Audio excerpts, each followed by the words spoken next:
Leitura da Epístola aos Hebreus, Hebreus capítulo 7.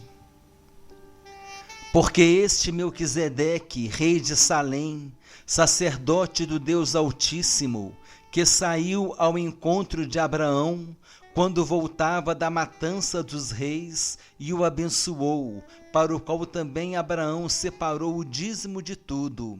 Primeiramente se interpreta rei de justiça, depois também é rei de Salém, ou seja, rei de paz, sem pai, sem mãe, sem genealogia, que não teve princípio de dias nem fim de existência.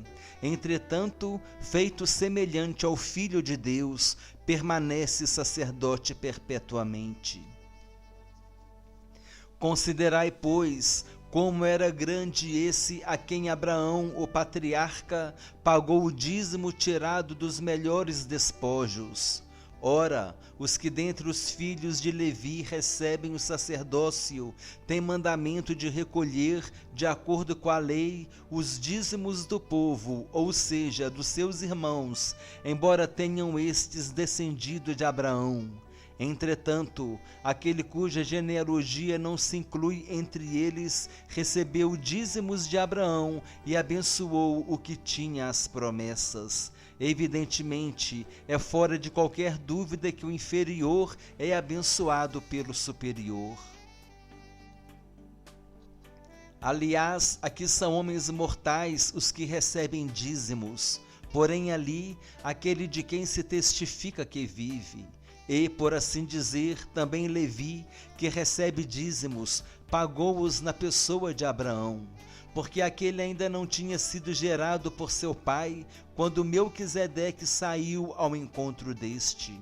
Se, portanto, a perfeição houvera sido mediante o sacerdócio levítico, pois nele baseado o povo recebeu a lei, que necessidade haveria ainda de que se levantasse outro sacerdote, segundo a ordem de Melquisedeque, e que não fosse contado segundo a ordem de Arão?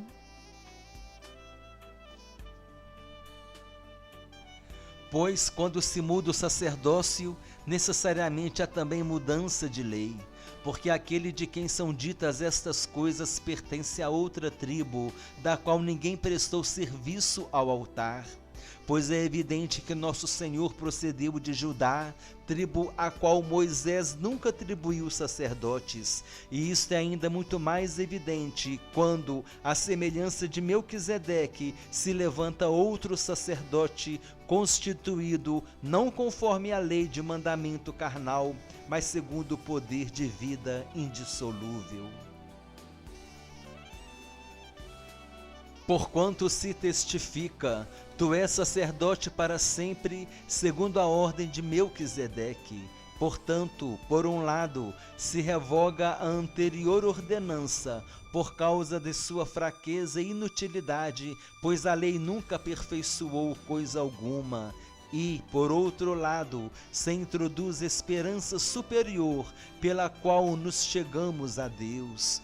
E, visto que não é sem prestar juramento, porque aqueles sem juramento são feitos sacerdotes, mas este, com juramento, por aquele que lhe disse, o Senhor jurou e não se arrependerá, tu és sacerdote para sempre. Por isso mesmo, Jesus se tem tornado fiador de superior aliança. Ora, aqueles são feitos sacerdotes em maior número, porque são impedidos pela morte de continuar. Este, no entanto, porque continua para sempre, tem o seu sacerdócio imutável, por isso também pode salvar totalmente os que por ele se chegam a Deus, vivendo sempre para interceder por eles.